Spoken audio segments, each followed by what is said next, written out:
welcome to the, as I said, first members update. So what we're going to do is take you through where we're up to in terms of membership, the timelines of where we're going, the community discussion board that we are about to launch on our site, what we're planning for Ireland, and then also we want to get your feedback as well. So just to start off, so obviously welcome to the first ever Greg Vather members briefing. We hope this is going to be the first of lots. We need to see how it's going to work. So we want to see how frequently people want it. So, you know, we want it to use it as a way to keep you updated, but we don't want to bombard you with webinars. So we want to get your feedback. So is it too long? Is it too short? Do you want sort of more frequent but shorter ones, or do you want fewer but more, you know, in-depth webinars? So do please give us your feedback, because there are no rules for how you do this. So we want to hear from you about how to best to do it. So, and we obviously need to get your steer from that. We don't want to be doing stuff if it's not what you want. So we do really want to hear from you about what you want from us, essentially. So yeah, I'd just like to first of all thank every single one of you for joining the UK's first ever consumer-owned wind farm. You are all renewable energy pioneers, and you should be really proud of the difference that you're making.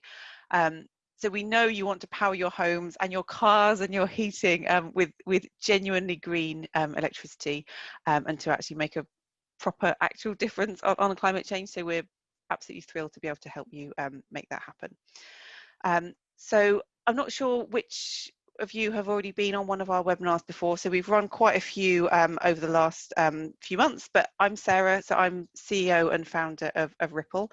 I'm also joined by Simon Peltenberg on this call. So he's Ripple's Chief Project Officer. And Simon's going to be answering some of your questions in the Q&A box. So if you've got questions, please put them in the Q&A box. And Simon will answer the ones, or he'll just sort of let you know if I'm going to answer it later on, and then he'll let me know which questions I need to add on answers to at the end of the session. So, and as a bit of housekeeping, we will be recording this because we've had quite a few people who wanted to attend but couldn't. So we're going to be recording it. It's not going to go onto our sort of public YouTube channel, but there'll be a private link that we'll put up. We'll share it by email, and we'll also put a link to that to the recording on the customer dashboard as well. So you'll get the link by email. Everyone will get the link by email who registered, or all members, and then it'll also go on the customer dashboard, so you can refer back to it or watch it again if you want to. So I wanted to give you an update on membership. That's what people are obviously keen to find out. So the wind farm, obviously we launched it in the middle of lockdown, so it's not currently 50% full. We were obviously hoping to for it to be 100% full by now, and so the share offer has actually been extended until the end of September, and what we are doing is we're in discussions with a number of local businesses and other organisations about them joining the wind farm. So as well as household members, we would get local businesses or other organisations to join the wind farm as co-owners, and each of the organisations that we're speaking to could essentially fill the rest of it themselves. So obviously we'll let you know as soon as one of those organisations are on board, and we wanted to remind you as well that everyone in your customer dashboard, you've got a refer a friend referral code essentially. So if you share Ripple with your friends and family, so you put it on Facebook or whatever, and whoever signs up, you get £25 off your electricity bill once the wind farm starts operating, and they get £25 off their bill as well. So it's just a really easy way. You can just click copy the link, and it'll just go automatically onto your account. So then what I'll try to do at least, is to invite Simon, just to give you an update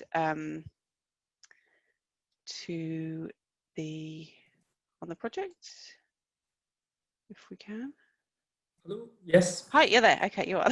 Yes. No longer muted. Okay, no longer. Cool. Yes, so stop video. So timeline. Yes. So things are taking a bit longer than we would have hoped to complete the equity raise.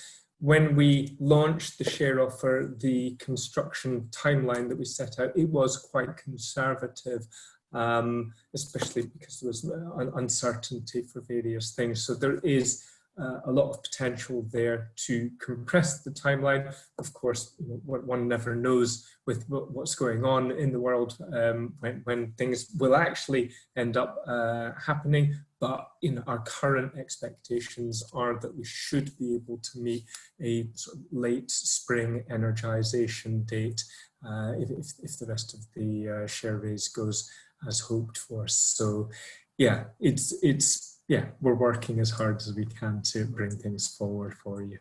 And you might have seen, so about an hour ago, the borough, so Wonderson and Taff, where the project is located, has just gone into a local lockdown. So there's that borough and one other local authority area in Wales where it's happened. So that lockdown, obviously we don't know how long it's going to go on for, but it still allows people to go in and out of the county if it's for work purposes. So we obviously don't know how long it's going to last, but we we don't really expect it to have a significant impact on the timeline, but we obviously obviously with coronavirus you can't rule anything out, obviously, but yes, as the lockdown stands at the moment, you can go in and out of the county provided it's for work purposes. So anyone who was working on our project would obviously be able to be able to enter the county because it would be for work purposes. So another thing that we wanted to share with you was we are planning to launch very shortly a community forum. So this is an opportunity, it's a way for us to keep you updated just with sort of little stuff that's going on, but also it's an opportunity for you to discuss, as members of the co-op between yourselves, what's going on with Ripple. Again, you can ask us questions on it, but we want to make sure that, even though, lots of community energy projects are, in a sort of certain location, obviously our members are all over the country. So we want, even though you're all dispersed all over the country, we still want you to feel part of this amazing thing that you're all doing together. So we hope that this community discussion board will be one way for that to happen. And we're looking for volunteer moderators for that board. So if you're happy to sort of keep an eye on the comments, obviously we'll be doing it as well, but we don't want it to just be a sort of, somebody asks a question and then we respond. We do want to get a genuine discussion going on this board. So if you are prepared to become a volunteer moderator, do please get in touch and just email us at info@rippleenergy.com.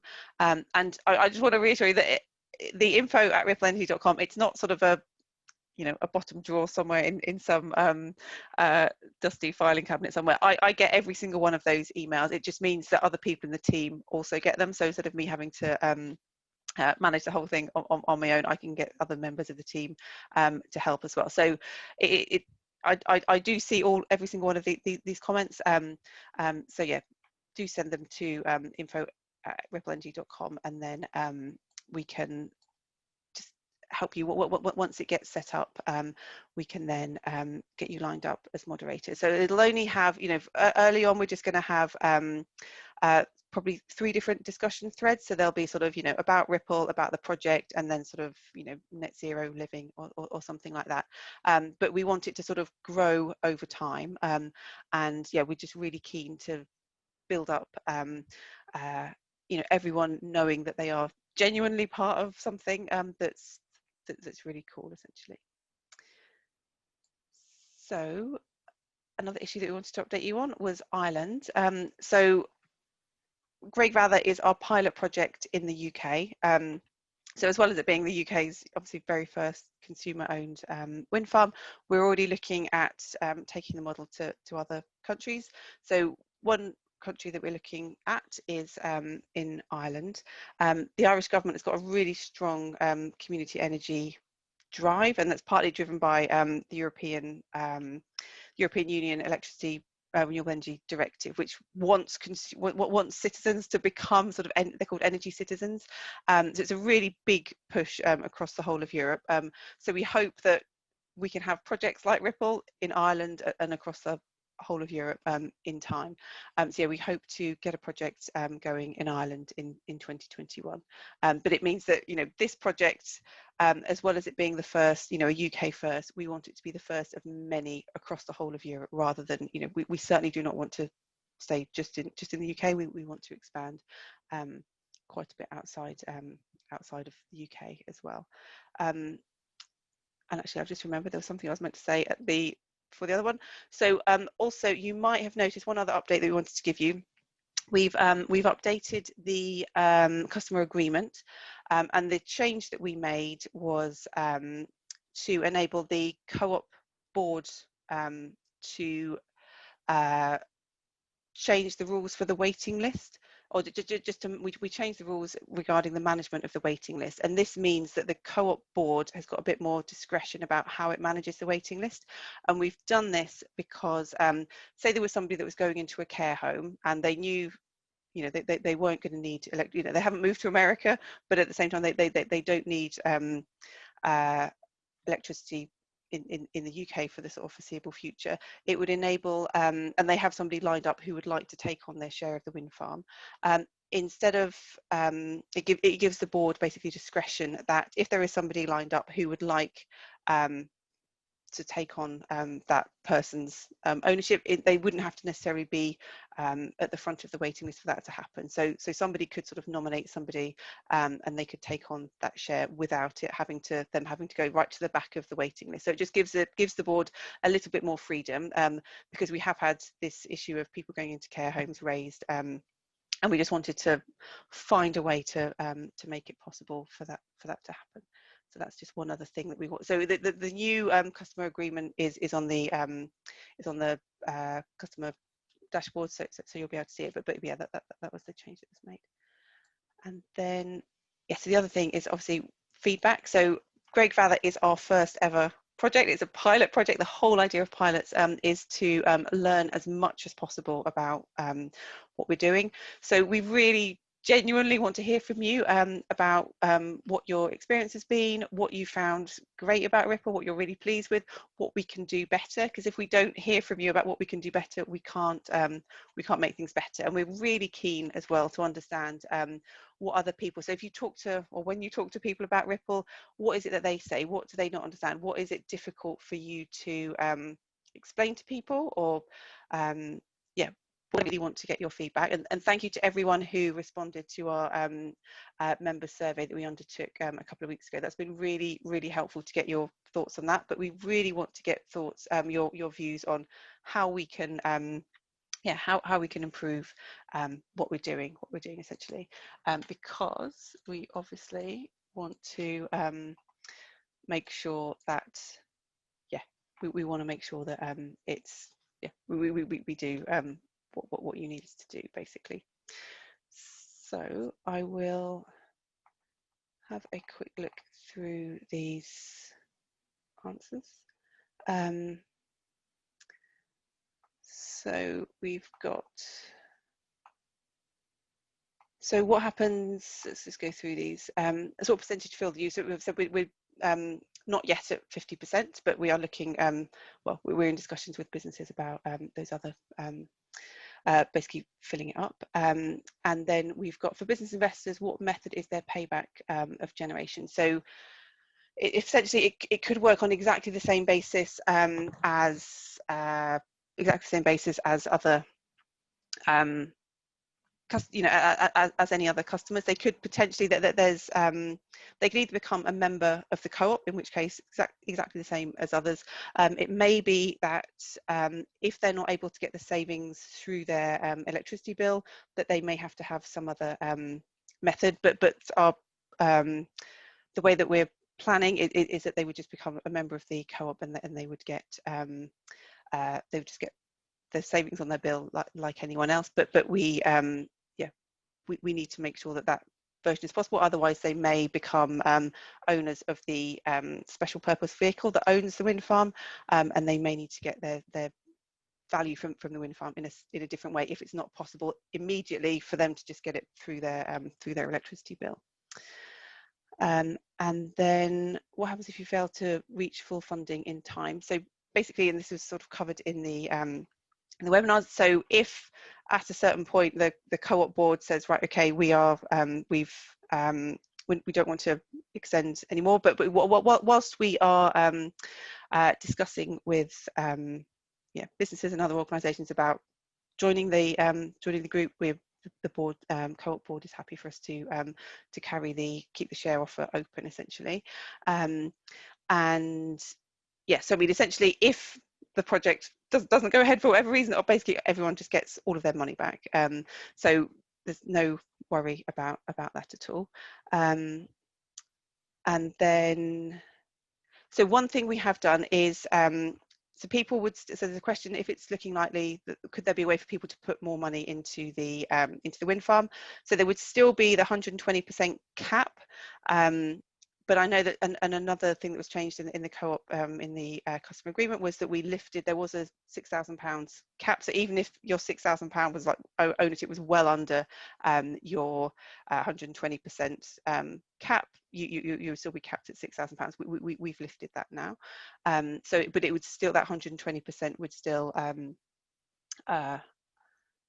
look at the, it would still look at that. Okay, and Simon's just sent me what we've got. So what national marketing plans have we got, and do we know how effective our campaigns to date have been? So we've done we've done a range of different national marketing campaigns. So there were adverts in the Guardian. We've sponsored Fully Charged podcast and their email that goes out to all of their customers or viewers every week. We sponsored the Naked Scientist podcast as well, so that the Naked Scientist podcast didn't have a huge amount of impact, whereas the Fully Charged ones were a lot more impactful. So we are, we also did sort of like national Facebook adverts, and with Facebook you can really sort of target who our sort of key customers are. So we've got a big, we've looked at a number, we've carried out a number of different marketing activities, basically, and there's been sort of there's been varying degrees of success. So Facebook was quite successful. Fully Charged, it's obviously all the guys at Fully Charged are just amazing anyway, but yeah, there's a really good correlation between our customer base and the Fully Charged customer base as well. And yeah, can people increase their ownership now? So yes, you can increase your ownership now, essentially. And another question, given membership so far, should the members be encouraging others to invest? Yes, definitely. So we would really love everyone to encourage others to take part and see if Ripple's right for them, because obviously the more people that get involved, the better. So yes, do please encourage people to get involved. And like I said, you've got a if you go to your customer dashboard, at the top you should see your refer a friend code. So there's just a code in there that you can just cut and paste and put it into whatever, Facebook or an email.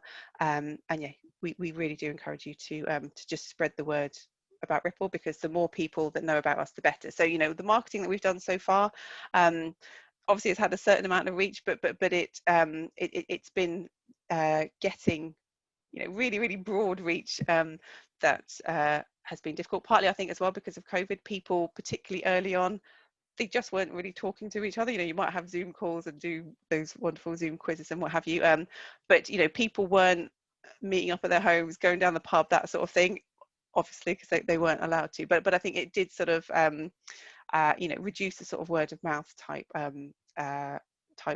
expansion. But and also obviously people just had other things on their mind and they were quite busy. So yeah, so do please tell your friends and family about Ripple, because yeah, the more people that get involved, the better, basically. And I've had another question, how would business equity affect the co-op? So effectively, the business equity would work in exactly the same way as a domestic customer would. So that business would own as many watts of the wind farm, or we're talking about sort of kilowatts of the wind farm, as it needed, and they would get that share of the electricity. So it's done on a equity basis. So if they wanted to own 10% or 20% of the project, they would pay exactly the same basis for that 10 or 20%, and they would get the 10 or 20% of electricity just like any other customer would. So then it says, what's happening to the money that people have paid so far? So essentially the money is comes into via Stripe, and then it sits in the co-op's bank account essentially. So yeah, it's not sitting in Ripple's bank account, it's sitting in the co-op's bank account. Our arrangement fee is sitting in a separate bank account for us, but yeah, it's in a separate co-op bank account. Is there an app yet? There's not an app yet, no. So yeah, the app won't be ready until the wind farm starts operating. So it's at that point, that's when you need to be able to see how much your bit of the wind farm's generating, and if you've got a smart meter, how much you're using. But yeah, the app hasn't been developed yet, and yeah, it won't be ready until the wind farm starts operating, which will be sort of spring next year, basically. So, are there any other questions that Simon's sending me here? And then we've just had a question about it'd be great to view progress with a time-lapse camera on the site. It definitely would be. And we had in our office, we used to share our office with a company that did time-lapse cameras for construction projects. So it's definitely on the list of things that we would hope to do. That the issue is about where most construction sites you can put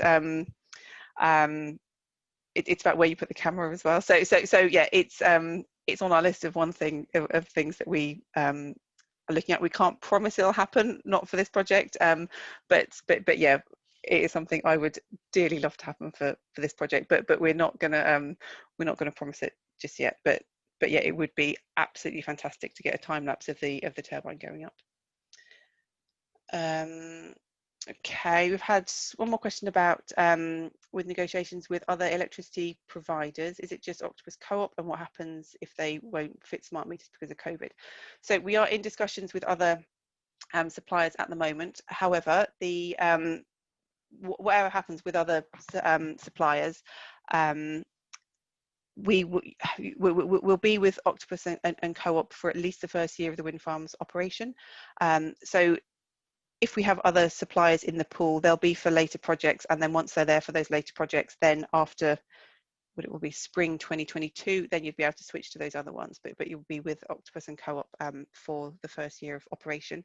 And yeah, and I know the smart issue installation is an issue because of COVID, and they are just, I think it's started again now. I'm sort of just seeing stuff on Twitter, but yeah, yeah, it's, I think, yeah, the smart meter issue, and because basically engineers can't go into people's homes because of COVID, or they hadn't been able to. So there's a big backlog of people, and I think the more that Octopus and customers say how great being on Agile is, obviously the more people that want them as well. So yeah, there is a backlog, but they are working through as many as they can, because obviously people want smart meters, and yeah, everyone seems to want to be on Agile and tell everyone else how fantastic Agile is.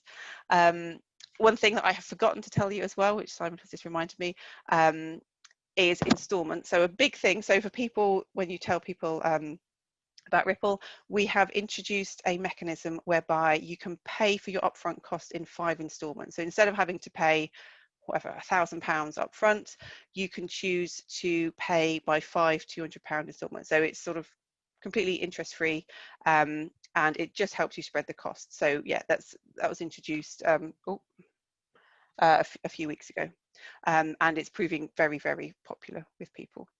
And another question is, what is the process for increasing an investment in an existing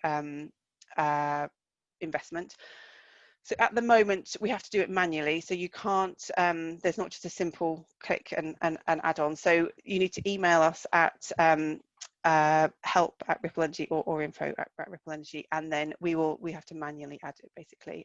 And yeah, so if you do want to increase your ownership, just go email us at info@RippleNG, say how much you'd like to increase it by, and then Will, who is our Chief Finance Officer, he'll get in touch. He'll just give you a call or an email, and yeah, put your mobile on there because it's easier to do on the phone, and then he'll just let you know what you need to do in terms of either if you want to do a bank transfer or a payment for the additional bit. But yeah, we can't do it on the site just yet. We hadn't expected people to be wanting to increase their ownership, but we've done quite a few, and we just have to do it. We just have to do it manually.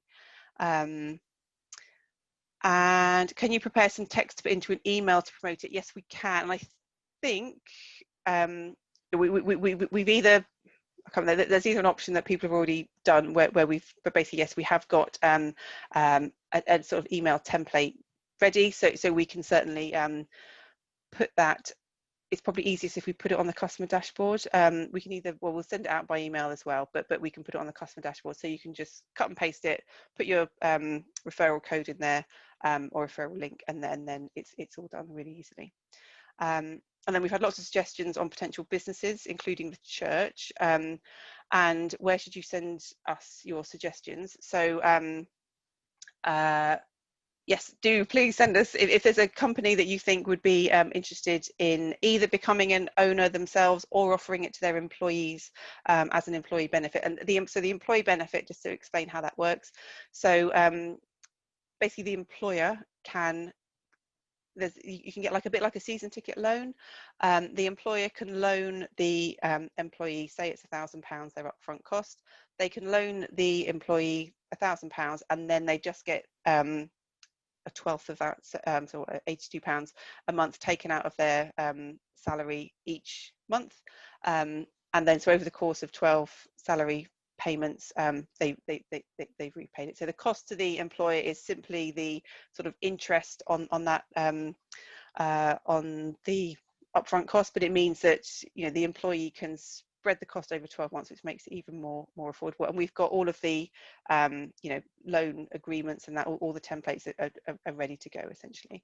And yeah, we've had discussions, or we have had discussions with the church, so we are that it's probably not going to be for this one, but yeah, it would be good to be able to progress that. So can we not advertise through Co-op Energy and Octopus? So Co-op Energy has told some of its customers about Ripple, which was fantastic. We haven't had that with Octopus, but yeah. So Co-op Energy have already told a large proportion of their customers through us as well. And then it says another question. Somebody's moving to an air source heat pump, so he wants to increase his ownership. And then, oh yeah, so the issue is obviously the estimates. So the maximum amount that you can own of the wind farm is 120%. The amount of the wind farm that would, in a typical year, generate 120% of your electricity consumption. And if it goes above 7,000 kilowatt hours per year, you need to show us evidence of that. So, but if you're about to buy a heat pump, so your electricity consumption will obviously go up. So if your current bill will not show the, whatever it would be, 3,000, 4,000 kilowatt hours that your heat pump is going to use, but you're going to buy one. If you just show us the, you can just show us the receipt or the order that you've put in for your heat pump. So it doesn't have to be done. We need to have some sort of evidence, but it doesn't have to be your electricity bill. If you've just put in an order for an EV or whatever, then it's fine. We're not going to be, there's some sort of leeway in it as well. So yeah. So just get in touch with us basically and ask us if there is like this an issue with the heat pump that would take you above your current 120%. We can obviously we can look into it. And then yes, so we will be, so somebody just wanted to know that we will be providing a recording. Yes, we will be providing a recording, but like I said, it won't go onto our public YouTube channel where everyone can see it. We only want this is just for members of the wind farm. So what we'll do is we'll email around, it'll be on YouTube, but it'll be on a private, it won't be public on YouTube. So we'll send around the link to everyone that's participated and everyone that couldn't attend, or basically all members of the wind farm. And then we'll also put the link. It's either just been launched in the last couple of days, or there will be very soon, like a notifications bit on your customer dashboard. So that's another way that we'll just be able to keep sending you information without quite a lot of people's emails sort of don't go through, or they go into spam and people don't see them.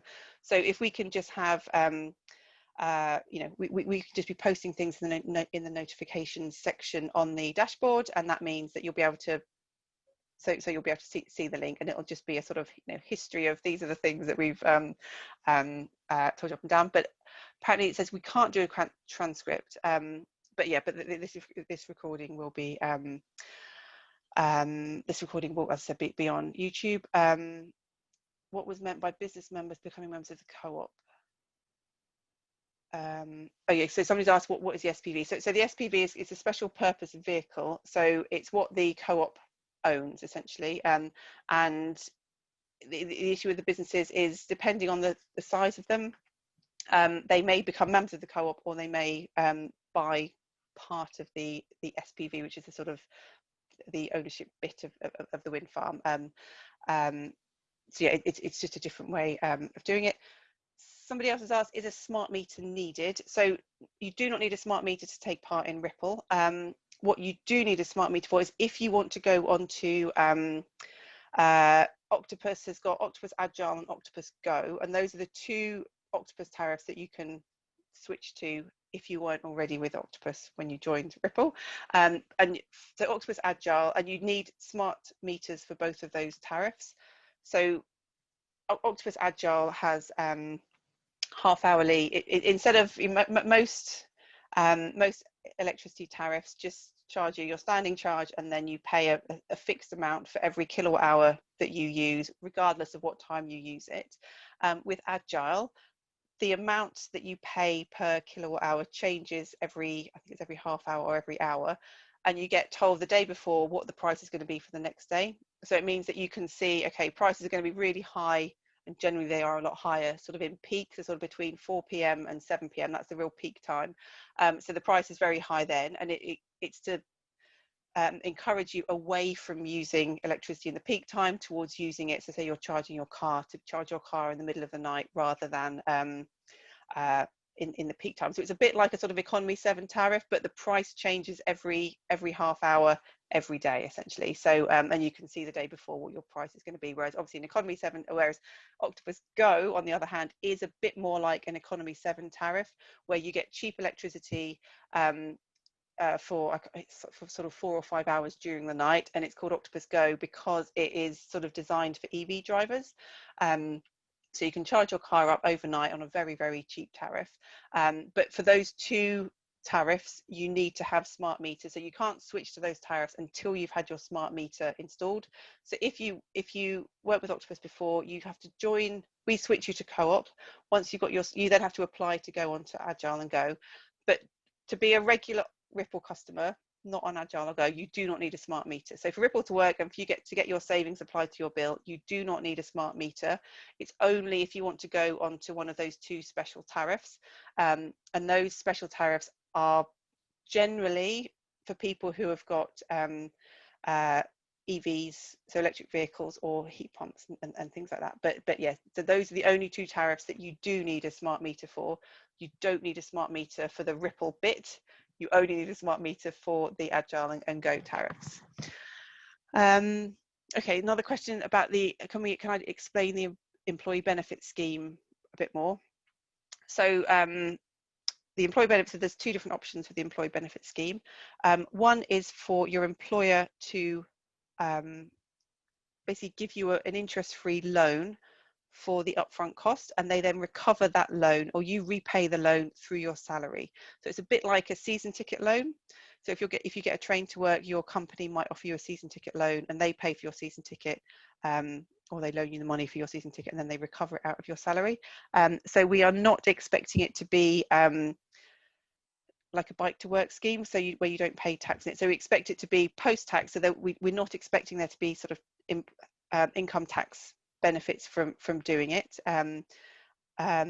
but it's purely a way that your business can pay for the upfront cost, and then it just means that you can pay it in 12 monthly installments out of your salary. So it's taken at source rather than you having to set up a, you know, paying it in 5 installments. You effectively pay it in 12 installments out of your salary.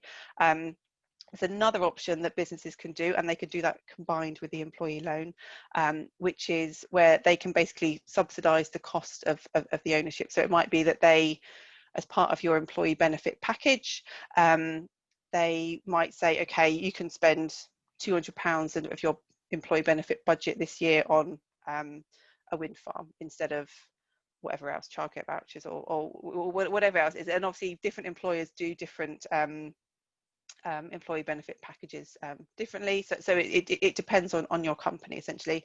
But if you want your company to offer it, again, get them to get in touch with us. For that, again, it could come to info, but ideally it'll go to business@rippleenergy.com, and then Will, our CFO, will get in touch with them and help them set up the scheme.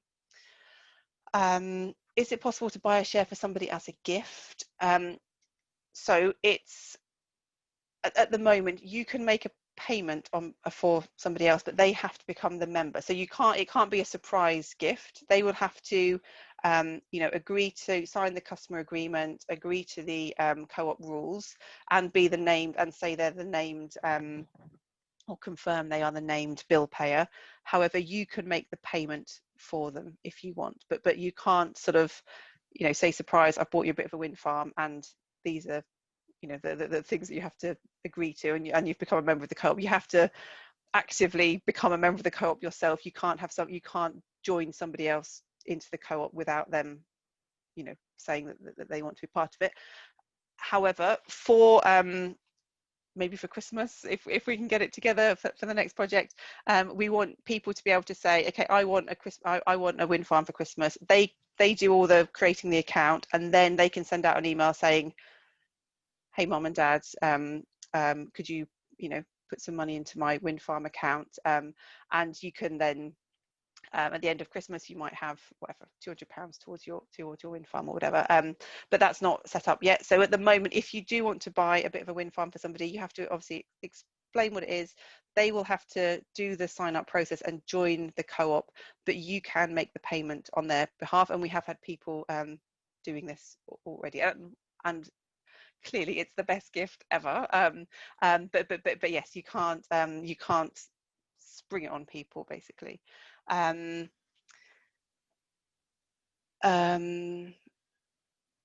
Will we limit a commercial applicant to less than 50% ownership so they don't control the project?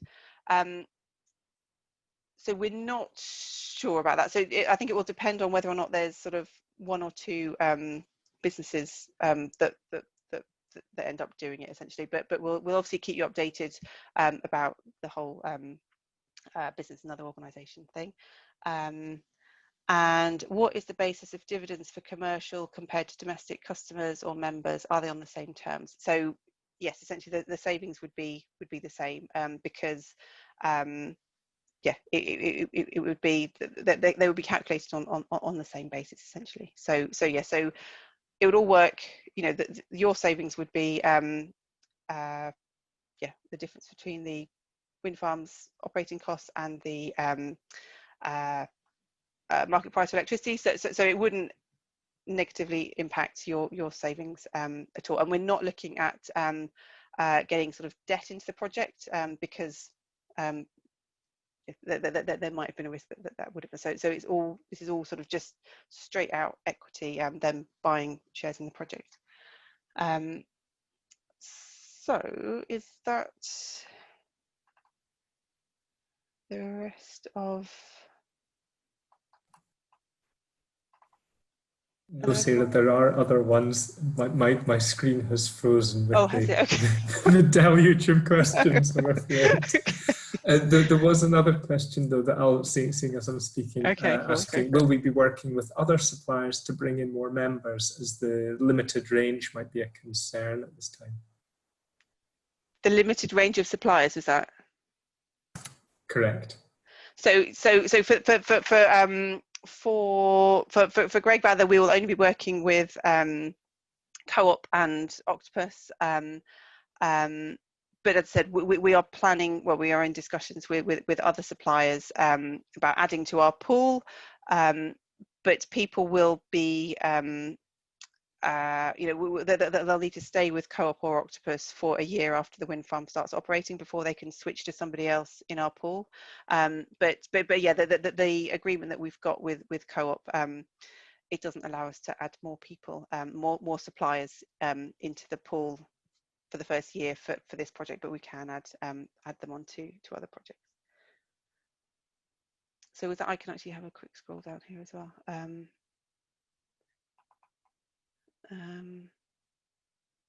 So yes, I'll copy all of these questions as well, because there's a question about EcoChurch as well. Sarah, rather than you go through those, can you just sort of describe what the project consists of? Is it lots of turbines, or is it just one? Okay. And would battery storage be an opportunity at the site? So for Greg Bather, Greg Bather is a single 2.5 megawatt wind turbine. So that's it. There's one wind turbine. It is next to another wind farm, but that's sort of completely separate. So Greg Bather is a single large-scale wind farm.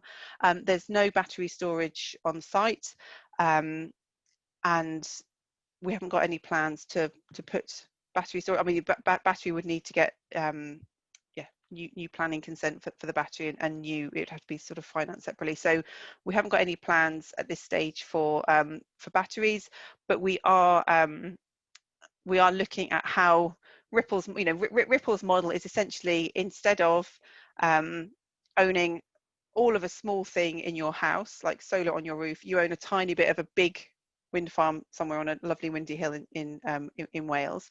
The same could be said for battery. So instead of owning a whole battery in your home, you own a little bit of a big battery somewhere on the grid. So we're looking at that model. We are we're sort of refining. We're just trying to work out what the sort of structure could be. It's not as sort of clean as it's owning a little bit of a wind farm to supply your home. You get that share of the wind farm's generation. It's a really simple relationship, whereas with a battery, because you've got electricity flowing in and out of it at different prices, it's a much more complicated model for customers to get involved in. So it's not just like you've got the upfront cost and then you get your bit of the electricity that comes out of it. You'll be putting electricity in at a low price, getting out at a high price. So working out whose bit of value is whose is much more complicated, but it is something we're looking at, that we haven't cracked it yet, but we are. I can't say we're actively working on it now because we're just working on Greg Bather at the moment, but it's on. We have looked at it, and it's on the list to sort of carry on looking at, but there's only so much we can do for the next couple of months, basically. How about advertising via Greenpeace or the Green Party? So yeah, I mean, most NGOs and political parties are obviously quite selective about, and it's sort of it's a lot harder than you might think to get Greenpeace to send out an email about Ripple. So yeah, we're exploring those sorts of avenues. Are there particular demographics that the project appeals to? So yes, this is a really interesting point. So we had nearly 5,000 pre-registered customers before we launched the project, and we've been able to compare. It was only the first few hundred customers that actually joined the project, and there was quite a difference between the demographics of those that joined compared to those that pre-registered. The demographics of those that joined, generally men. That was very similar to the pre-registered. So generally men, or overwhelmingly men, I think it's fair to say. So overwhelmingly men, 35 to 65, and then 45 to 55 was sort of the key ones. They were generally higher income earners they owned their own homes and that sort of thing. So whereas the pre-registered customers were not a lot younger, but there were more younger people. So we think that the sort of economic impact of coronavirus meant that younger people in general have been more more at risk from the sort of economic impact of, you know, they're much more likely to have been furloughed and less sort of economically stable. So we think that's a part of the reason why we've had fewer younger people join. It's not because they don't want to, it's just because, well, we think that they've been much more impacted by coronavirus. So the ones that have actually signed up tend to be older and have higher incomes as well. What happens, another question is, what happens if the member generates more than they use, especially if they get solar panels? So whatever, you get all the savings from your share of the wind farm, whether you use it or not. So you know, if you go on holiday and don't use any electricity for a month, you still get all your savings from your bit of the wind farm for that month. So, you know, you can own the equivalent of that would generate 120% of your electricity consumption. You still get all the savings from that generation, even though 20% of it you know you couldn't use because it was more than your consumption. So so yes, then so we do let you own a little bit more than you would use, even over across the whole year, but you get all the savings from your ownership. You don't have to you know, use that much electricity in a certain month or half hour, or even across the year. You get all the savings from your ownership, regardless of whether or not you've used it, because essentially if you don't use it, Octopus will just supply it to somebody else. Octopus has still bought that electricity cheaper than they would buy it off the market, so they get the benefit, so they pass the benefit on to you, so you get all your savings essentially. Could we build a smaller wind farm with the money we've raised so far? Yes, potentially. It would be very complicated to do that, but yes, but it would have to get sort of there'd have to be a completely new share offer, because obviously people have signed up on one basis, and we can't then just suddenly say, oh, you thought you were doing that, but actually we're going to do this instead. So we'd need to make up we need to issue a whole new share offer document, but it could potentially I must say it's very, very unlikely that would happen, but that could be one possibility. Yeah, so we'd have to look into what would be possible. I mean, saying that, actually, yeah, it would be unlikely, but it would be, you know, there aren't many you know, there aren't many sort of ready consented wind farms that are sort of ready to go. So it would be, there are a lot more ready consented solar farms. So, but anyway, I don't want to sort of set any heads running. But yeah, so we haven't got any plans for that at the moment. But we'll obviously, you know, we'll keep everyone updated in terms of yeah, anything like that. So. If a business comes on board, will the members still be on a one member, one vote regardless of size? What if the business has a big stake in the SPV? So this is a, if they came into the co-op, the co-op operates on a one member, one vote basis. The issue would be if they decided to own part of the SPV, that there might be some different you know, sort of arrangements in that scenario, because they wouldn't necessarily be members of the co-op. But this is something that we're looking at actively at the moment, essentially. Could we get a university on board as a co-owner? Fewer clean, but it would be advantageous for them to be so. So at the moment, I think a lot of the universities have got corporate PPAs, and yeah, and I think the upfront investment is an issue for them. But yeah, and I was on a panel this week with basically the organisation that does all the corporate PPAs for universities. So so I was like, right, okay, let's chat. But yeah, it's certainly not for this project, because it would take a long time to get universities on board. But yeah, again, it's something, you know, we've sort of got this project, and then there's just so many other things we're looking at for later projects as well. If you are at max shares and somebody dies and bequeaths shares to you, taking you over the max, would that be allowed? We haven't. Yeah, that'll be up to the discretion of the co-op board. I wouldn't want to say definitively either way. It might be that you'd split it between two or what, but yeah, that would be up to the co-op board. But in all of these, we wouldn't want to be you know, overly sort of nitpicky about stuff like that. So yeah, things like that would be up to the discretion of the board. Could members switch shares between projects? So again, that another thing that would be up to the member of the board if they when you withdraw your share, the co-op board, if there's not somebody on the waiting list, then it's up to the co-op board to decide what, you know, if those shares are withdrawn essentially.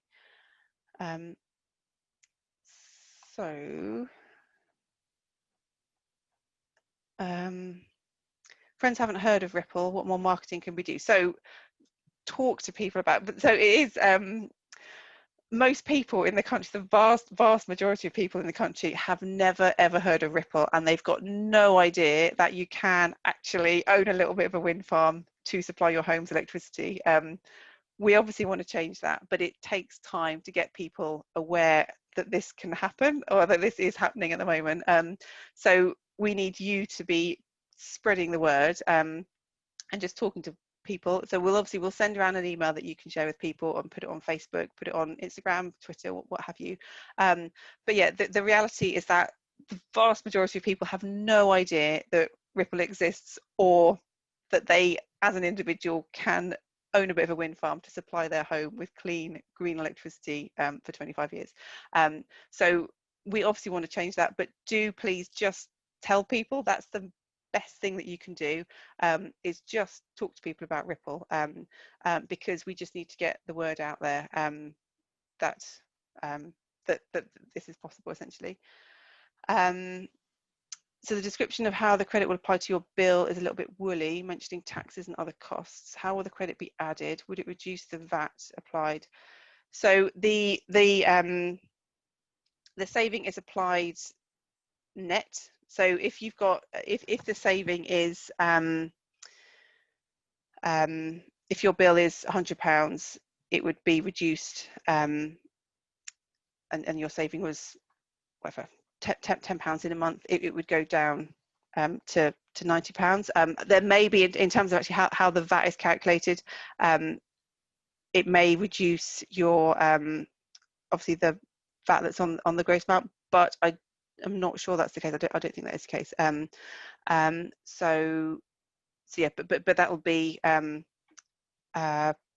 we'll obviously work with Octopus to make sure that it's done correctly. So yes, so that's fine. If a commercial customer takes a stake in the SPV, would that change the basis of the share offer?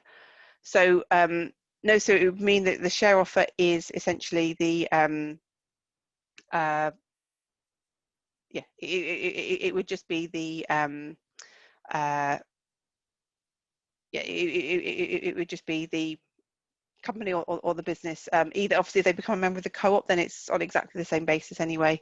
But if they became a member of the SPV, apart from if they were a majority owner, in which case they sort of, you know, could potentially have more share, it wouldn't have any sort of significant impact. It certainly wouldn't reduce your savings or anything. Get Martin Lewis on board. Yeah, Martin Lewis is very, as is lots of people. Martin Lewis is really, really busy doing a fantastic job telling people how to get all of the various benefits and support for coronavirus. So yeah, he would obviously be a fantastic person to get on board, but I understand from two different people that he is just flat out at the moment doing coronavirus stuff, and he is doing a really good job on that, and Extinction Rebellion as well. So yeah, I mean, Extinction Rebellion are yeah, we haven't approached them. I mean, they do, you know, because they're a very, very dispersed organization, and they're sort of just set up, you know, anyone can set up an Extinction Rebellion Twitter account, I think. There's far less sort of top down, this is approved or not approved by Extinction Rebellion, but yeah, they can be quite divisive as well. So yeah, we haven't reached out to them. Is there any way for people to invest without switching to Co-op Energy? So no, you have to switch to Co-op Energy, or if you're already with Octopus, you obviously don't have to switch, but you would have to switch to Co-op Energy in order to get the savings off your electricity bill. We have had one person did want to invest but not get the savings, sort of gives them to charity almost. I think that is possible, but there's certainly no way for you to invest and for you to get your savings, to get any benefit from your ownership, unless you are with Co-op Energy or Octopus, obviously.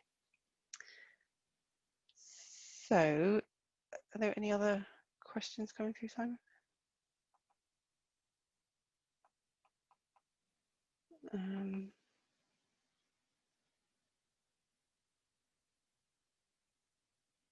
So, we've got a question here. I'm at maximum funding. Would you allow more to get more funding?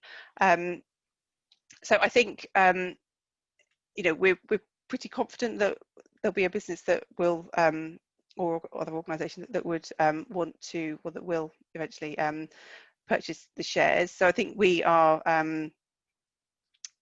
in terms of sort of increasing the allowance or the sort of cap, that would be something for the Co-op board to look into, essentially. But yeah, I think we're quite a long way from that at the moment at all. So have we set a deadline for the end of the share offer? So at the moment, the share offer is extended until the end of September.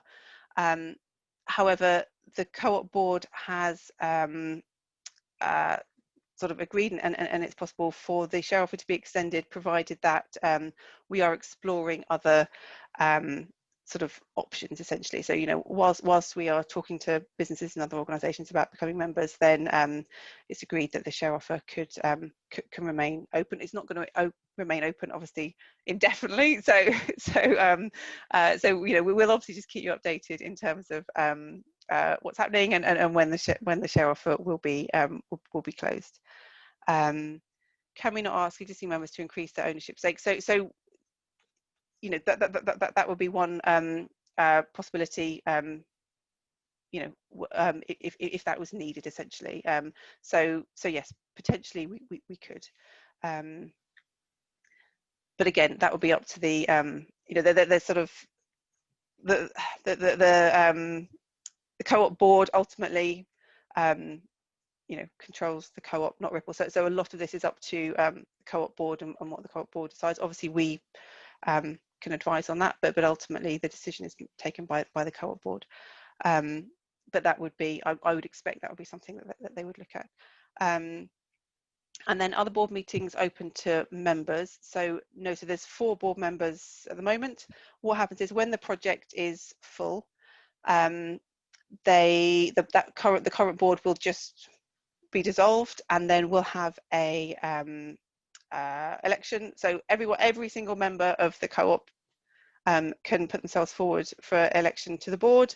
Then there's an election from there's a vote.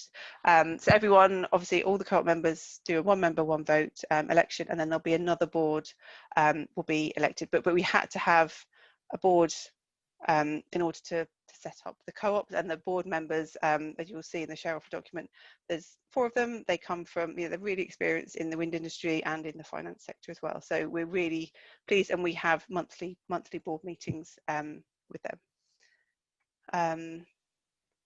Fantastic. So that is us responded to all the remaining questions, and it's 8 o'clock now as well. So thank you all so much for joining. I think my throat was about to give in. So yes, if you have got any more questions, as ever, do just please get in touch. So we are always here. So please let us know what your feedback is. As I said, what we've done well, what we can do better, and what people say about Ripple, what concerns people have that we could maybe address on our website. We just want to, we really want to hear from you. So so do get in touch, and yeah. So info@ripplenergy.com. I'll see all those emails, as will the rest of the senior team. And yeah, just so thank you, and obviously thank you just so much for being involved in this very first project. We are just itching to get it going. So yeah, and we are obviously doing everything we possibly can to fill the project up as soon as possible. We'll keep you in the loop, obviously, about what's happening. But yeah, we just really want to be able to crack on with it and get the wind turbine up as soon as we possibly can. So yeah, we are working literally flat out to make that happen. So, but yeah, do please get in touch, because we do really want to hear from you, and the more we hear, the better, essentially. So I will wrap up there. But yeah, thank you so much for taking part, and do please, you know, really do just get in touch if you've got anything else that you yeah, any feedback that you've got at all. Okay, fantastic. Thank you so much then, and I wish you all a very pleasant evening. Okay, cheers then. Bye bye.